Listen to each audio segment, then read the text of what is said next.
আপনারা জানেন, আমি একটা কথা বলি, আমার ভারতে 24 পরগনায় আমাকে একটা মাইয়েত হয়ে গেছে, আমাকে ডাকলো, হুজুর আপনি জানাজা পড়াবেন, চলো আমি যাই। গেলাম, জানাজা পড়ালাম, পড়িয়ে আমি বললাম বাবা কাতার ভেঙে দিন, কাতার ভেঙে সূরা ফাতিহা, সূরা ইখলাস শরীফ, দুরূদ শরীফ পড়ুন, ইসালে সাওয়াবের উদ্দেশ্যে সকলেই পড়ুন। সবাই পড়লো, পড়তে আমি যেই হাতখানা তুলেছি দোয়ার জন্য, তখন পিছনে ওই যে মারা গেছে তাদের কোনো রিলেটিভ, কোনো মুফতি সাহেব ছিলেন, উনি সঙ্গে সঙ্গে আমি যেই হাত তুলেছি উনি সামনে এসে আমাকে কি বলছে জানেন, দোয়া বন্ধ করুন, সরাসরি আমাকে এসে বলছে। আমি বললাম আমার তো মেজাজ গরম হয়ে গেছে, আমি বলি আমি তো কারোর সাথে লাগিনি, লাগলে কিন্তু ছাড়িনি। মুফতি যখন আমাকে বলল দোয়া বন্ধ করুন, আমি একটু চিৎকার দিয়ে বললাম দোয়া হবে, দোয়ার শেষে তোমার সাথে কথা হবে। দোয়া হয়ে গেছে, আমি আর বলবো তাড়াতাড়ি সমাপ্ত করে মুফতিকে ডাকলাম, ডেকে জায়গা কিনলে আগে বাউন্ডারি দেওয়া লাগে, জায়গা যখন কিনবেন জমি কিনবেন আগে বাউন্ডারি দিয়ে দেবেন, কোনো ফিতনা থাকলে বোঝা যাবে। কথা ঠিক কি না, কথা বলে। তো আমি তখন চিন্তা করলাম, মুফতিকে ডেকে চিন্তা করলাম বাউন্ডারিটা দিয়ে দিই। আমি মুফতি সাহেব কোথা থেকে ফারেক জিজ্ঞেস করছি, তখন বলছে দারুল উলুম দেওবন্দ থেকে। বাপরে, ভারতে দেওবন্দ মাদ্রাসা তো সবাই জানেন, নাম খুব বড় মাদ্রাসা, এশিয়া মহাদেশের নাম করা, তো ওখান থেকে ফারেক। আমি তখন বললাম মুফতি সাহেব আমি হলাম সাহারানপুর মাজাহিরুল উলুম সাহারানপুর থেকে ফারেক, আমি হলাম কারিবুল মাখরাজ, অসুবিধা নেই তোমার সাথে কথা বলবো। আমি বলছি মুফতি সাহেব আমি এই জন্য জিজ্ঞেস করার কারণটা হলো ওদের নাড়া দিয়ে ওদের দাঁত ভাঙবো, ওই জন্য জিজ্ঞেস করলাম। আমি বললাম মুফতি সাহেব এবার ফতোয়ায়ে দারুল উলুম দেওবন্দ মানেন তো? বলে হ্যাঁ আমাদেরই ফতোয়া, বলুন। ফতোয়ায়ে দারুল উলুম দেওবন্দের ৫ম খণ্ড। কত খণ্ড? না পেলে আমাকে ফোন করবেন, 01711574491 ফোন করবেন। ৫ম খণ্ডতে কি আছে জানেন? প্রশ্ন, বাদে নামাজে জানাজা কবলে দফন चंद मुसल्लियों को लेकर सूरा फातिहा सूरा इखलास शरीफ पढ़कर किसी नेक आदमी को देकर मुख्तसर हाथ उठाकर दुआ करना दुरुस्त है या नहीं? सुभान अल्लाह, सुभान। কি লেখা আছে জানেন? বাদে নামাজে জানাজা, জানাজা নামাজ পড়ার পর, কবলে দফন, দফন করার পূর্বে, আগে। একে কথা বুঝতে পারছেন? দফন করার আগে, জানাজার পরে। चंद मुसल्लियों को लेकर, मुसल्लीদের নিয়ে सूरा फातिहा सूरा इखलास शरीफ पढ़कर और किसी नेक आदमी को देकर मुख्तसर हाथ उठाकर दुआ करना दुरुस्त है या नहीं? কোনো নেক ব্যক্তিকে দিয়ে ছোট্ট করে হাত তুলে দোয়া করা চলবে কি চলবে না? হাত তুলে দোয়া করা, এই শব্দ লেখা আছে ফতোয়ায়ে দারুল উলুম দেওবন্দে। উত্তরটা কি আছে? এটা প্রশ্ন। উত্তর দিচ্ছেন আল জওয়াব ইসমে কোই হারজ নেহি হ্যায়, কোনো অসুবিধা নেই। জোরে বলো কোনো অসুবিধা নেই। তার কারণ মানুষ যখন মারা যায় তারা দোয়ার মুখাপেক্ষে, আবার জানাজা দাফন করে আবার দোয়া করুন, ইসালে সাওয়াব করুন, যত করবেন তত ফায়দা। কথা বলছেন না কেন? অসুবিধা নেই। যেই বলেছে তখন কি বলছে জানেন? ফতোয়ায়ে দারুল উলুম দেওবন্দ আমার কাছে নেই, পরে দেখে বলবো, ওটা রাখুন, আপনি জানাজার নিয়তটা বলুন। আমাকে বলছে ওটা আমি পরে দেখবো, ওটা আপনি বলেছেন আমি দেখবো, ফতোয়ায়ে দারুল উলুম দেওবন্দ খুলে দেখবো, এখন আপনি নিয়তটা বলুন। চলো নিয়তটা বলি, নওয়াইতু আন উআদ্দিয়া আরবা তাকবীরাতি সালাতিল জানাজা। তো কোন প্যাচ মেরেছে বুঝতে পেরেছে, আমাকে জিজ্ঞেস করছেন মুফতি সাহেব সালাতিল জানাজার মানেটা কি বলুন। আমি বললাম সালাতিল জানাজার অর্থ হলো জানাজার দোয়া, এখানে সালাতের অর্থ হলো দোয়া, নামাজ নয়। কেননা আপনি বলুন নামাজের মধ্যে রুকু সাজদা ফরজ, ঠিক? আর কথা বলেন না কেন? নামাজের মধ্যে রুকু সাজদা ফরজ, ফরজ ছাড়লে নামাজ হবে না। তাহলে জানাজায় রুকু সাজদা আছে তো, তাহলে ওটা নামাজ কি করে? দোয়া। নাম রাখা হয়েছে নামাজ, কিন্তু দোয়া। হ্যাঁ, মাথায় ঢুকছে? হ্যাঁ, আমি ঢোকাবো একটু। তো সালাতুল জানাজার মানেটা কি আমাকে জিজ্ঞেস করছে। আমি বললাম মুফতি সাহেব সালাতুল জানাজার অর্থ হলো জানাজার দোয়া।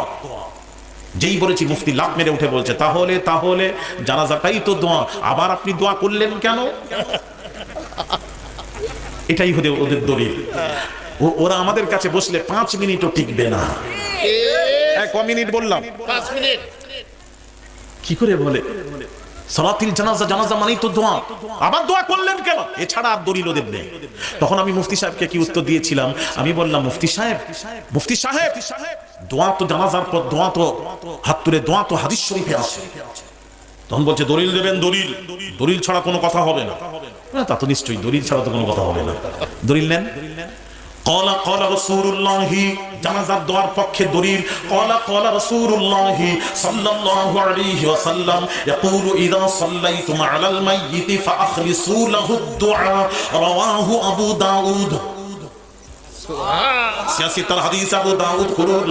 আল্লাহর নবী বিশ্ব নবী রাহমাতুল লিল আলামিন হুজুর ইরশাদ করেন, মাইয়িতের জানাজার নামাজ ইয়াকুলু ইযা সাল্লাইতুম আলাল মাইয়িতি, মাইয়িতের জানাজার নামাজ যখন পড়ে নেবেন ফাখলিসু লাহু দুআ, আল্লাহর নবী বলেন ওই মাইয়িতের জন্য তোমরা দোয়া করো আরো জোরে। এই তো হাদিস শরীফের দোয়া আছে। মুফতি সাহেব কি বলছে জানেন? হ্যাঁ, হাদিসটা ঠিকই আছে, অসুবিধা নেই।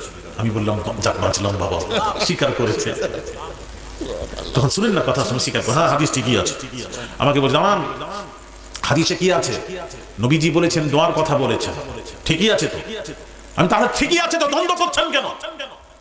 তখন বলছে হাদিস শরীফে নবী বলেছেন দোয়ার কথা বলেছেন, কিন্তু নবী তো হাত তুলে দোয়ার কথা তো বলেননি, আপনি হাত তুললেন কেন? আরেক প্যাচের পর প্যাচ।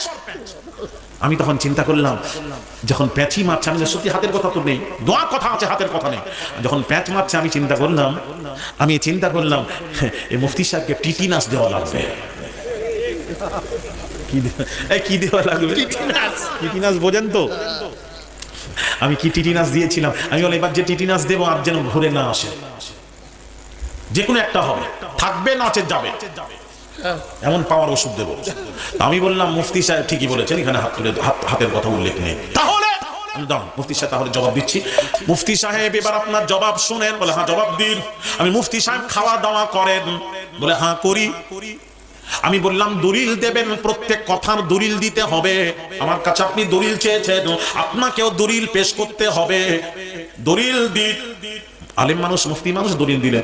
আল্লাহ পাক কোরআন পাকে ঘোষণা করেন কুলু ওয়াশরাবু, আল্লাহ পাক কোরআন পাকে ঘোষণা করেন কুলু মানে খাও, ওয়াশরাবু মানে পান করো। আল্লাহ কোরআনে খেতে বলেছেন, পান করতে বলেছেন, তাই খাই পান করি। আমি বললাম মুফতি সাহেব কি খান? বলে ভাত খাই। আমি বললাম আল্লাহ কোরআনে বললেন কুলু খাও, ভাতের কথা কোথায় লেখা আছে দেখান। এই কথা ঠিক কি না? কোরআনে ভাতের কথা কোথায় উল্লেখ আছে দেখাও। আমি বললাম, তখন মুফতি সাহেব বলছে ভাত খাও কি হারাম? আমি হারাম বললাম আপনার? আমি বললাম কোথায়? আপনি যে বললেন দোয়া আছে, হাত তুলে দোয়ার কথা কোথায় লেখা আছে দেখান। তদ্রুপ যেমন আপনি বললেন, আমি হারাম বলিনি। আমি বললাম ভাতের কথা খান তো, ভাত খান তো, ভাতের কথা কোথায় লেখা আছে দেখান। তখন বলছে এটা কি হালাল নয়? আমি বললাম হ্যাঁ হালাল।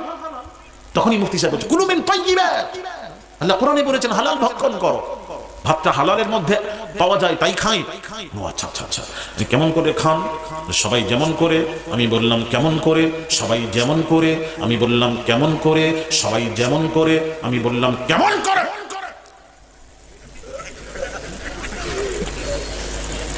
হাত দিয়ে। আমি বললাম আল্লাহ কোরআনে বললেন কুলু খাও, খেতে বলেছেন, হাতের কথা কোথায় লেখা আছে দেখান। এ কথা বলেন না কেন? আল্লাহ তো কুলু মানে খাও, খেতে বলেছেন, হাতের কথা বলেননি। বলে প্লেটে ভাত থাকবে, মুখটা নিয়ে গিয়ে ডাইরেক্ট। কথা ঠিক কি না? তখন কি বলছিলেন ওইভাবে মানুষ খায়? রেগে গেছে আমার, রেগে গিয়ে বলছে ওইভাবে মানুষ খায়, গরু ছাগল খায় মুখ দিয়ে সরাসরি। মানুষ খেতে গেলে, মানুষকে খেতে গেলে হাত দিয়ে খেতে হয়। আমি বললাম মুফতি সাহেব লাইনে এসেছেন, যেমন খেতে হলে হাত দিয়ে খেতে হয়, তেমন আল্লাহর বান্দা আল্লাহর কাছে যখন দোয়া চায়, দোয়া চাইতে গেলে হাত তুলে দোয়া চাইতে হয়। চিৎকার দিয়ে বলেন। তখন মুফতি সাহেব বলছেন যা খুশি করেন, আমি চললাম। দোষ ঠিক হয়েছে? কথা বলছেন না কেন? দোষ ঠিক হয়েছে কিনা? জায়গা মতো ধরবেন জব্দ। কথা বুঝতে পেরেছেন? শোনা আস্তা কেমন করে ফিতনা করছে বাবাজি। দোয়ার সিস্টেম হলো হাত তুলে দোয়া করা। দোয়ার সিস্টেম কি? হাত তুলে দোয়া করা।